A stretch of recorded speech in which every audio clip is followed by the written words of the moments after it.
ปราบปรามการส่อราษฎร์บังหลวงทวงคืนความยุติธรรมนำพาประเทศชาติสู่ความเจริญโดยทิศกรรมหนังสือพิมพ์ลาวพัฒนาเมื่อเว้าถึงเรื่องการส่อราษฎร์บังหลวงนับว่าเป็นสิ่งที่สังคมโลกรังเกียจแต่ทุกๆประเทศในโลกสัมผัสมีการส่อราษฎร์บังหลวงอยู่อย่างทั่วถึงต่างแต่จะมีน้อยมีหลายและการปราบปรามแตกต่างกันไป ซึ่งทั้งหมดนั้นมันเกิดจากความเห็นแก่ตัวของบุคคลกลุ่มคนจนสร้างความเหลื่อมล้ำทางสังคมและพาให้เกิดมีชนชั้นอย่างชัดเจนการสอราษฎร์บังหลวงเป็นพยาธิมะเร็งซ้ำเหือแพร่ลามไปในทั่วสังคมลาวเฮ็ดให้กฎหมายบ่ศักดิ์สิทธิ์ทั้งเฮ็ดให้เวียกงานกวดกาพักรัฐบ่เข้มแข็งเด็ดขาด วาดแขวเต่าถูกขูดเก่าเผาล้างเท่าใดมันก็บ่ตื่มบ่คันบ่เจ็บบ่ปวดสุดท้ายมามันก็แพร่ลามไปทั่วสังคมแบบไก่เห็นตีนงู งูเห็นนมไก่ไผมือยาวสาวได้สาวเอาซึ่งบ่ได้ต่างหยังกับปลวกเจาะไม้มอดเจาะเรือนปาไว้ดนเท่าใดต้นไม้นั่นก็จะล่มเรือนหลังนั้นก็จะเพพังประเทศชาติประสบปัญหาวิกฤตทั้งด้านเศรษฐกิจการเงินเพราะเงินของรัฐทุกกีบทุกอัดจำนวนบ่น้อยมันไปเข้าทงบุคคลนับแต่ขันสุดกลางลงฮอดท้องถิ่น ทิศกรรมจึงเว้าว่าการส่อราษฎร์บังหลวงคือหนึ่งในปัจจัยที่เฮ็ดให้เศรษฐกิจการเงินของประเทศบ่เข้มแข็งในระยะที่ผ่านมาตัวอย่างดังที่เห็นสภาพเงินเฟ้อสินค้าแพงค่าแรงงานต่ำกลายเป็นต้นเหตุกดหน่วงบาดก่าวเดินในการสร้างสาพัฒนาประเทศชาติโดยรวม นี่คือความอันตรายร้ายกาจของพญาธิสอราษฎร์บังหลวงซึ่งบ่แม่นแต่ทิศกรรมเว้าดอกคนอื่นๆก็เว้าคือกันและบรรดานักเศรษฐศาสตร์ในทั่วประเทศทั่วโลกก็เว้าว่าการสอราษฎร์บังหลวงหรือคอร์รัปชันคืออุปสรรคใหญ่หลวงของการพัฒนาเศรษฐกิจและสร้างความวิกฤตแก่ประเทศชาติได้ หากตั้งโจทย์กันว่าเมื่อใดการสอรัฐบังหลวงจึงจะหมดไปในสังคมลาวเฮาคำตอบก็คือมันขึ้นกับปัจจัยใหญ่ๆ4อย่างคือ1กฎหมายต้องเป็นกฎหมายเด็ก2การผลิตภายในต้องเข้มแข็งการส่งออกต้องหลายกว่าการนำเข้า 3. รายรับของพนักงานทหารตำรวจเพิ่มขึ้นในระดับแน่นอนพอกินพออยู่พอใส่พอจ่ายและมีส่วนที่เหลือไว้ในครอบครัวในระดับที่ดีส่วนปัจจัยอันที่4สุดท้ายต้องกำจัดพวกติดพยาธิสอราษฎร์บังหลวงด้วยวิธีตัดไฟก่อนต้นลมหมายว่าตกจากตังแล้วแม่นบ่ให้ไปนั่งอยู่เบาะซ่านหลังทั้งนี้ก็เพื่อสกัดกั้นบ่ให้แพร่ลามซึมเชื่อและติดแปดไปใส่คนอื่นอย่างเด็ดขาด อย่างไรก็ตามตลอดระยะต้นเดือนหาท้ายเดือนมีนาผ่านมานี้ทางองค์การกวดสอบได้รายงานผลผ่านวารสารกวดสอบหลายองค์กรทั้งภาครัฐและเอกชนอันสร้างความเสียหายต่อภาครัฐอย่างมหาศาลซึ่งเป็นปรากฏการณ์ใหม่ที่เผยแก่สายตามวลชนนับว่าเป็นเรื่องดี ซึ่งกงกับผลองค์การกวดสอบความโปร่งใสนานาศาสตร์เผยบทรายงานปี2024ที่ผ่านมาเห็นได้ว่าสปปลาวถูกจัดความโปร่งใสอยู่ในอันดับที่7ของอาเซียนระดับเดียวกับฟิลิปปินส์และ114ของโลกด้วย33คะแนนเมื่อเทียบกับปี2023เพิ่มขึ้น3คะแนน การจัดอันดับ ได้ให้คะแนนแม้นมีหลายปัจจัยเช่นสถานการณ์ทางด้านการเมืองการรายงานผลกวดสอบโครงการลงทุนต่างประเทศและสถานะทางด้านเศรษฐกิจในเงื่อนไขที่ประเทศชาติยังทุกข์ยากและด้อยพัฒนาซุมื้อนี้ปัญหาการจัดการการสอราชบังหลวงเป็นเรื่องที่บ่ง่ายเพราะความอึดอยากยังเป็นแอกตั้งข้อ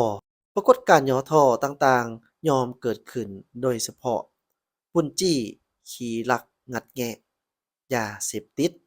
สอราดบังหลวงสอหลวงบังลาดเมื่อในประเทศชาติหังมีรายรับของคนในศาสตร์เพิ่มขึ้นสูงอย่างสม่ำเสมอไปเคียงคู่กับตัวบทกฎหมายเข้มแข็งเด็ดขาดคนลาวเป็นจิตหนึ่งใจเดียวกัน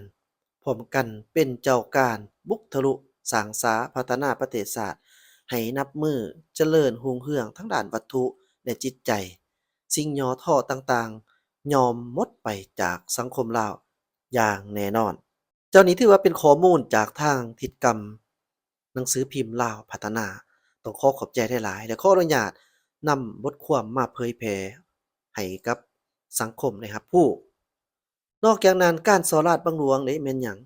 เฮามาเบิ่งเกี่ยวกับการสอราชบังหลวงเพื่อหลายคนที่ยังบ่ทันเข้าใจ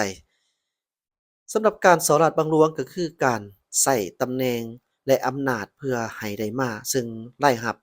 หรือการโสโกงเอาเงินสาธารณะมาเป็นของตนและพวกพ้องหรือหาผลประโยชน์อื่นๆการสลัดบังหลวงมีหลายรูปแบบเช่นการรับการให้สินบนการยักยอกการดินพักดินพวกและการอุปถัมภ์คนเจ้าคนข่อยเป็นต้นการสลัดบังหลวงมีผลกระทบต่อสังคมและเศรษฐกิจหลายล้าน เฮ็ดให้ความเชื่อมั่นในระบบการปกครองและสถาบันของประเทศน้อยถอยลง หากเกิดการสอรัดบังหลวงในกระบวนการยุติธรรมก็ยิ่งเป็นสิ่งที่อันตรายเฮ็ดให้ประชาชนบ่ได้รับความเป็นธรรมอย่างแท้จริง ตามระเบียบกฎหมายเพราะถูกกดหน่วงกดทวงให้เอียงในทางอำนาจและผลประโยชน์ สิ่งแวดล้อมและทรัพยากรของชาติได้รับผลกระทบและตกเหี่ยเสียหายจากโครงการหรือกิจการอื่นๆที่ติดสินบนเจ้าหน้าที่ผู้กวดสอบ ประเทศชาติเสียโอกาสที่จะได้ดีคนเก่งเข้ามารับใช้ชาติเพราะระบบอุปถัมภ์เส้นสายบ่อนใดดีบ่อนใดหมั่นบ่อนนั้นสงวนไว้ให้ลูกเจ้าหลานข้อย โดยปราศจากการคัดเลือกสอบเสงอย่างโปร่งใสและเป็นทำอันนี้ก็บ่เป็นเพราะมันจะนำพาประเทศชาติไปสู่ความล้าหลังทางความคิดและจิตวิญญาณการรับใช้ชาติอย่างแท้จริง ปัญหาเศรษฐกิจสังคมถือถูกเสื่องอำปกปิดเพราะการรายงานดอกไม้การประจบประแจงรูปแข้งเลียขาบ่รายงานผลการจัดตั้งปฏิบัติเวียกงาน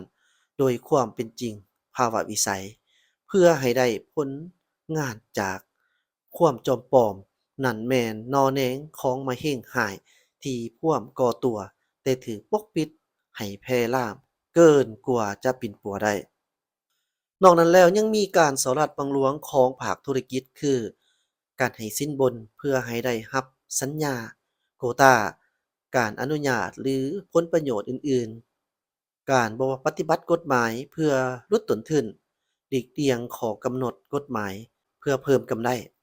การแต่งตั้งและแบ่งปันผลประโยชน์เพื่อให้ผู้มีอำนาจในการอนุมัติโครงการ